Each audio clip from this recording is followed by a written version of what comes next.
Jokic. Jokic. He's too damn good. It's not fair, all the things he can do. And, you know, he's so funny. I love the guy. He doesn't look like he's doing anything.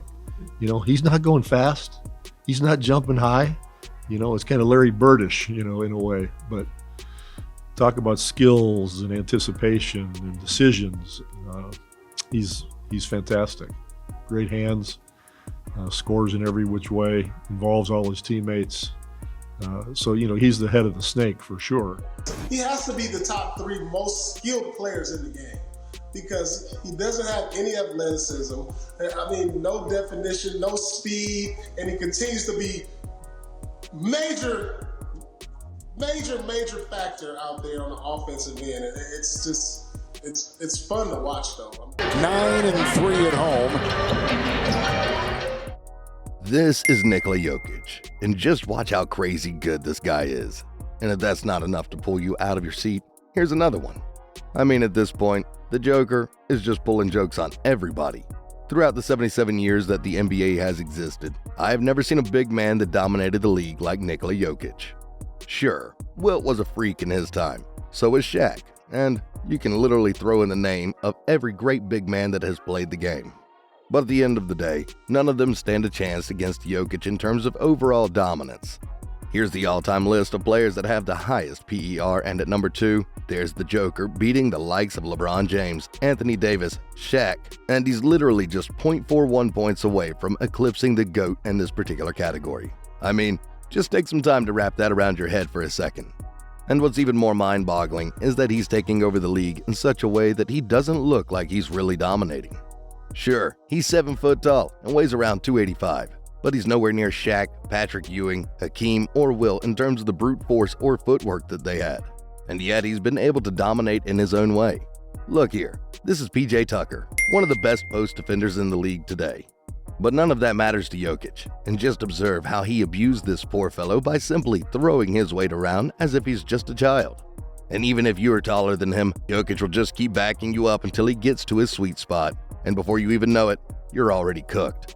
Unlike Shaq or the other dominating bigs that love to pound the ball to create space inside, Jokic just exerts the smallest amount of effort to position himself in scoring. Simply said, there's nothing fancy about his back-to-the-basket game. I mean, he's just gonna eat you with straight-up bully ball. Now that's just one aspect of his offensive package. See, despite being as slow as a turtle when he moves on offense, Jokic is surprisingly skilled for his humongous size. I mean, when was the last time you saw a 280-pound, 7-foot giant do stuff like this? One of the things he talked about after the Wizards practice last night was just being competitive against the Nuggets. From floaters, runners to the most awkward-looking shots like his patented Sambo shuffle, Jokic has an amazing touch around the rim, and that's one of the things that makes him even tougher to defend. Offensively, Jokic is just a beast this season as he ranks number 1 in the league with 135.1 points per 100 possessions. And though we fondly call him the Joker, there's nothing funny about the numbers he's been putting up this season. I mean, this guy is just pure business. 25.1 points, 10.9 rebounds, 9.9 assists, 1.4 steals on almost 63% shooting from the field. And he's also got some solid range as he's almost shooting 40% from 3, and in terms of scoring, I firmly believe that Jokic can definitely average 30 to 33 points a ball game if he hadn't been so busy facilitating and setting up the table for his teammates. And speaking of which, let's now talk about what I believe is his greatest strength as a basketball player, and that is his basketball IQ.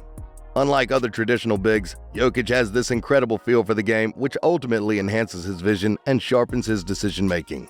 On the court, you rarely see Jokic making errors or throwing bad passes, and what's amazing about his playmaking is that he's always 2 steps ahead of everyone, and he's been able to locate his teammates with such pinpoint precision. In this play, Jokic clearly had nowhere to go as he got double-teamed in the post. But watch how he squeezes the pass right here to find Jeff Green, as if he's got eyes in the back of his head.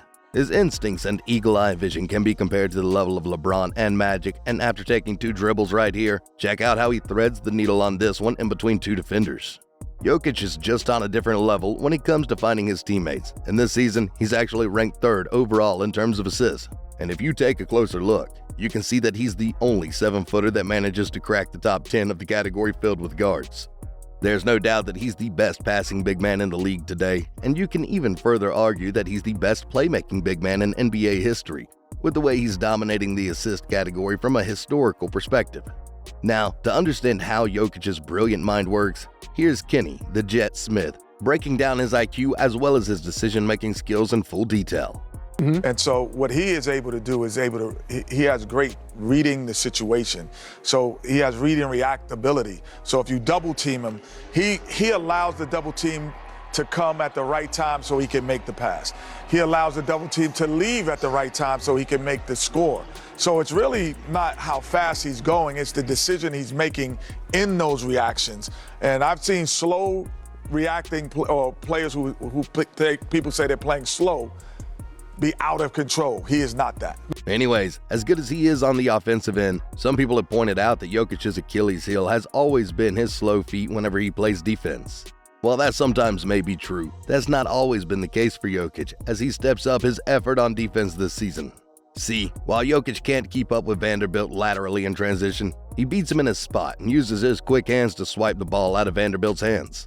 Though he might not be able to jump out of the gym like the other unicorns, such as Embiid, Giannis, or AD, what I love about Jokic is that he has a nose for the ball, and he will not hesitate to poke the ball if you expose it to him. Here you can see his quick hands yet again, and after deflecting the ball, Jokic read perfectly what the Spurs are going to do, and he just picked their pocket here before throwing a nice lead pass for an easy fast break bucket on the other end. Some analysts and critics were saying that Jokic is a terrible defender. However, here's some concrete numbers that tell us otherwise. As you can see, Jokic logged in 1.4 steals this season, making him the only center once again to be included in the top 20 of this particular stat. And when it comes to ball deflections, Jokic's name is up there once again with 3.4 deflections per ball game and 146 deflections in total, which is good enough to secure the 7th spot in both categories. Based on the numbers and the clips that I just rolled out here, we could pretty much say that Nikola Jokic is owning the NBA right now with the way he's been dominating on both ends of the floor.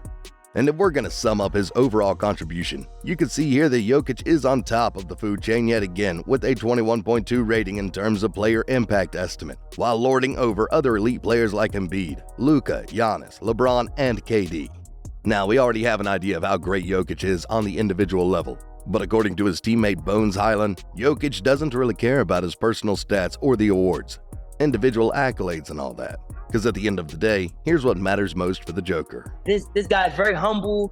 Like, he doesn't want to talk about no accolades. Like, it's just straight work and it ain't nothing else. Like, it's all about team and winning. And everything else, all the accolades is just like, I'm not saying like he don't care about it, but he don't speak about it. He don't want to talk about it. Like, it's just, okay, just throw it to the side. I just want to win a championship and multiple championships. That's really just his day-to-day approach. And I'm like, man, like, because of Jokic's complete dominance this season, the Nuggets have been feasting at the top of the Western Conference, and it seems like their upward trend will continue as they surge deeper and deeper through the playoffs. With this being said, Jokic will definitely play a huge role in their championship run this season, and if the Nuggets continue to play like this, then there's no doubt that Jokic will become the 4th player in the NBA history to grab the MVP trophy in 3 consecutive years, along with Larry Bird and legendary big men Wilt Chamberlain and Bill Russell. So what do you guys think? Is Jokic the clear winner to win the MVP award this season? If not, who's your pick? Let us know in the comments below. Jokic might be dominating the league with his insane playmaking, but this man you see on the screen here is growing up to be a baby Jokic himself. If you want to learn more about how the Rockets are creating a monster in Alperen Şengün, be sure to click the video on your screen. Go ahead and click it. It's free.